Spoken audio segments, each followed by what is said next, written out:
नमस्कार. कशा आहात? आपल्या यूट्यूब चॅनलमध्ये तुम्हा सर्वांचं खूप सारं मनापासून स्वागत आहे. हसत राहा, खुश राहा, आनंदी राहा. श्री स्वामी समर्थ.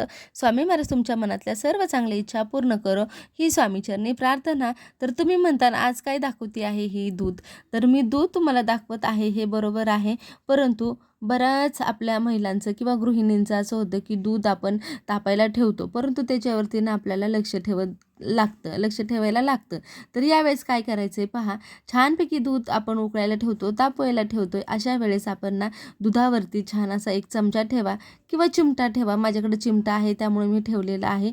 तुमच्याकडं आपण भाकरीचं जे उलथानं वगैरे असतं ते ठेवलं तरी चालेल किंवा असे चिमटे जर असेल तरी ठेवले चालेल. म्हणजे याने काय होतं, दूध आपल्याला दूध उतू येतं परंतु गॅसच्या खाली येत नाही. त्यासाठी आपल्याला हा उपाय करायचा आहे. साधा सिंपलच आहे. काही गोष्टी आपल्याला माहिती नसतात, त्या माहिती होतात.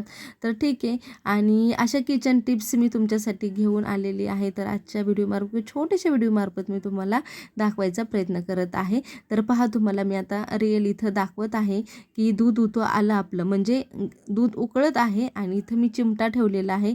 तर चिमट्याला टच करून दूध पुन्हा खाली गेलेलं आहे. याचा अर्थ असा होतो की दूध वरती येतं, परंतु गॅस वगैरे खराब व्हायचे चान्सेस आपले खूप सारे कमी असतात. त्यामुळे आपण हा उपाय नक्कीच करू शकता. किंवा जे करत आहे त्यांना, ज्यांना माहिती आहे त्यांचं ठीक आहे, पण ज्यांना माहिती नाही आहे त्यांच्यासाठी ही माहिती आहे. तर पाहू शकता, दूध साईवरती आली परंतु दूध खाली सांडलेलं नाही आहे. तर हा दुसरा उपाय मी आणखीन एक सांगणार आहे. आता बरेच जण कढईचे नॉनस्टिक पॅन वापरत आहे किंवा तवासुद्धा रेग्युलर यूजसाठी. तर मी हाच वापरते आपल्या चपाती वगैरे किंवा पोळ्या करण्यासाठी. तर ना याला स्टीलचा उलथानं न वापरता लाकडाचं वापरायचं आहे. यांनी काय होतं की क्रॅशेस वगैरे पडत नाही, तुम्ही कितीही त्याला खरडून घासलं तरी पण. त्यामुळं लाकडाचं वापरायचं आहे, स्टीलचं वापरायचं नाही आहे. त्यानंतरनं मी तुम्हाला दाखवणार आहे की जे तुम्ही कोणतंही नवीन जे भांडं आणता त्या नवीन भांड्याला असतं स्टिकर. तर स्टिकर बरेच जणांकडनं काय होतं की आपण घासल्यानंतरनं पाण्यात टाकतो आणि ते निघत नाही, म्हणजे निघतं परंतु अर्धवट निघतं. तर आता हे सोपी पद्धत आहे. स्टिकर, नवीन भांड्याचं स्टिकर कोणत्या पद्धतीनं काढायचं तर पाहू शकताय.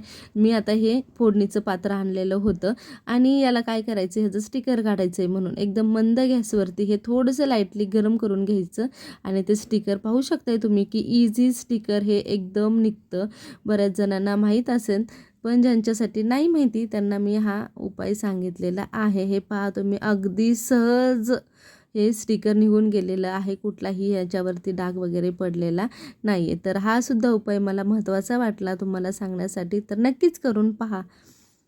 तर आणखीन एक आता मी तुम्हाला दाखवणार आहे की आपण जेव्हा वांग्याचं भरीत वगैरे करतो, तर वांगे आपण आधी पाहतो की स्वच्छ आहे का, आतमधून किडका वगैरे आहे का. तर ते वांगं तुम्हाला भाजायचं असेल तर डायरेक्ट गॅसवर न भाजता, तर जी आपली पापडाची वगैरे जाळी आहे त्या जाळीवरती तुम्ही भाजू शकता.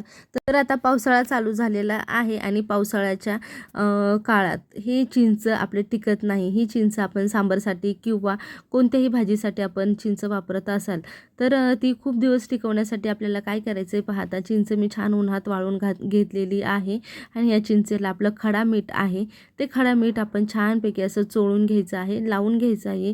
आणि हे पाहता तुम्ही, मी व्हिडिओमध्ये दाखवत आहे त्याप्रकारे छान असं तुम्ही चिंचेला मीठ जर लावून घेतलं तर ह्या चिंचेला छोटे छोटे जाळी किंवा आळी वगैरे होत नाही. त्यामुळे आपण ही चिंचेला आपण मोठं मीठ लावायचं आहे आणि असे छानपैकी असे याचे गोळे करून ठेवायचे आहे. तर हे चिंच काय होते, खूप दिवस टिकली जाते. जर थोडी चिंच असेल तर आपण हे काहीच करायची हरकत नाही आणि जर खूप सारी चिंच असेल तर तुम्ही हा योग्य पर्याय आहे, नक्कीच करू शकता. तर कसा वाटला आजचा व्हिडिओ नक्कीच सांगा.